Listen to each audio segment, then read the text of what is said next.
അസ്സലാമു അലൈക്കും വറഹ്മത്തുള്ളാഹി വബറകാതുഹു. മുഅ്മിനീങ്ങളെ, നമ്മൾക്ക് സമ്പത്ത് ഉണ്ടാകുമ്പോൾ, നമ്മളെ കയ്യിൽ പണമുണ്ടാകുമ്പോൾ നമുക്ക് വലിയ ധൈര്യമാണ്, വലിയ സമാധാനമാണ്. കാരണം എനിക്ക് മുതലുണ്ടല്ലോ, ഈ ദുനിയാവിൽ വേണ്ടതുപോലെ ജീവിക്കാമെന്ന് ആ നല്ല ധൈര്യപ്പെടുന്ന ഒരു സ്വഭാവം പലപ്പോഴും നമ്മിലേക്ക് വരികയാണ്. എന്ന് മാത്രമല്ല, പണമിങ്ങനെ കുടുംബത്തിലേക്ക് പിന്നെ ധിക്കാരങ്ങൾ, അല്ലാഹുവിനെ മറന്നുപോകുന്ന ജീവിതം പലപ്പോഴും നമുക്ക് ഉണ്ടാവുകയാണ്. പിന്നെ നമ്മുടെ ചിന്തയൊക്കെ മാലി എൻ്റെ മുതൽ എന്ന ചിന്തയിലാണ്, എന്ന പറച്ചിലാണ് പലപ്പോഴും നമ്മുടെ നാക്കിലൂടെ വരുന്നത്. അള്ളാഹു തന്നത്, അള്ളാഹു അനുഗ്രഹിച്ചത്, അങ്ങനൊരു ചിന്ത, അങ്ങനൊരു പറച്ചിലോ നമ്മുടെ ജീവിതത്തിൽ പിന്നീട് ഉണ്ടാകുന്നില്ല.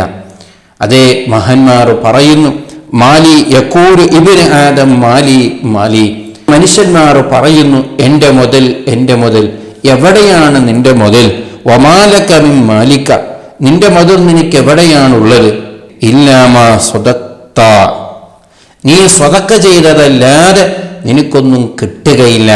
എത്രത്തോളം നിനക്ക് സ്വതക്ക കൊടുക്കാൻ കഴിയുമോ അതായിരിക്കും നിന്റെ മുതലുകൊണ്ട് നിനക്ക് ഉപകാരം കിട്ടുക.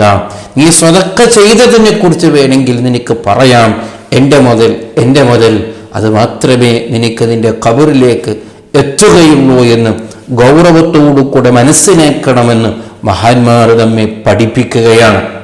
ദുനിയാവിലുള്ള ഒരു സമ്പത്തോ അല്ലെങ്കിൽ ഒരു കൂട്ടുകാരോ നമുക്കൊരിക്കലും ഉപകാരപ്പെടുകയില്ല.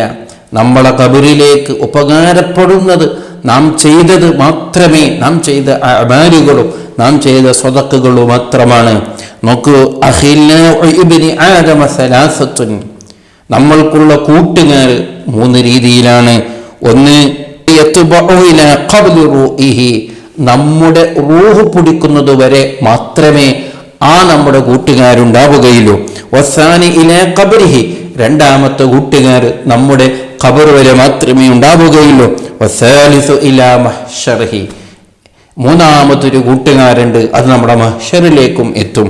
എന്താണ്? നമ്മുടെ റൂഹ് പിടിക്കുന്നത് വരെ മാത്രം നമുക്ക് ഉപകാരപ്പെടുന്ന കൂട്ടുകാരാരാണ്? മാലുഹു, നിന്റെ മുതലാണ്. എന്തൊരു വാക്കാണ്! നമ്മുടെ റൂഹ് പിടിക്കുന്നത് വരെ മാത്രമേ, എനിക്ക് എത്ര സ്വത്തുക്കളുണ്ടെങ്കിലും അത് അതുവരെ മാത്രമേ എനിക്ക് ഉപകാരപ്പെടുകയുള്ളൂ. റൂഹ് പിടിക്കലോടുകൂടെ എൻ്റെതല്ല, അത് മറ്റൊരാളതായിപ്പോയി. പിന്നൊന്നും നമുക്ക് അതിന്ന് ഒരു പണം പോലും, അതിന്ന് ഒരു രൂപ പോലും നമുക്ക് പിന്നെ എടുക്കാൻ നമ്മളെ കൊണ്ട് സാധിക്കില്ലല്ലോ, അത് മറ്റൊരാളെ സ്വത്തായിപ്പോയി. അപ്പൊ ദുനിയാവിൽ നമ്മുടെ റൂഹ് പിടിക്കുന്നത് വരെ മാത്രം നമ്മുടെ കൂടെ നിൽക്കുന്നതാണ് നമ്മുടെ മുതല്. അതേസമയം വല്ലദിയത്തു ബഹുലാ ഖബരിഹി, ഖബർ വരെ നമുക്ക് ഉപകാരപ്പെടുന്നത്, ഖബർ വരെ നമ്മളെ കൂടെ ഉണ്ടാകുന്നവര് ആരാണ്? അഹ്ലുഹു, നമ്മുടെ കുടുംബക്കാർ. അവർ ഖബർ വരെ മാത്രമേ ഉണ്ടാവുകയുള്ളൂ. ഒന്ന് ദഫൻ ചെയ്ത് പെട്ടെന്ന് അവർ പോവുകയാണ്. എല്ലാവർക്കും തിരക്കാണ് ആ സമയത്ത്, പെട്ടെന്നൊന്ന് ദഫൻ ചെയ്യുക. കാരണം ഇയാളെ മണ്ണാക്കി നമുക്ക് നമ്മളെ കാര്യം നോക്കണം എന്ന രീതിയിലാണല്ലോ. അങ്ങനെ പെട്ടെന്ന് നമ്മുടെ ഖബർ വരെ മാത്രം വരുന്നവർ നമ്മുടെ കുടുംബക്കാർ മാത്രമാണ്. അതോടുകൂടെ അവരും നഷ്ടപ്പെടുകയാണ്.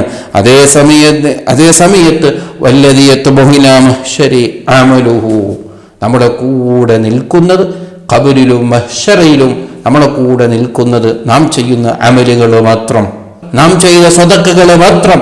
അല്ലാത്തതെല്ലാം നമ്മുടെ റൂഹ് പൊടിക്കുന്നത് വരെയോ അല്ലെങ്കിൽ ഖബർ വരെയോ മാത്രമേ ഉണ്ടാവുകയുള്ളൂ.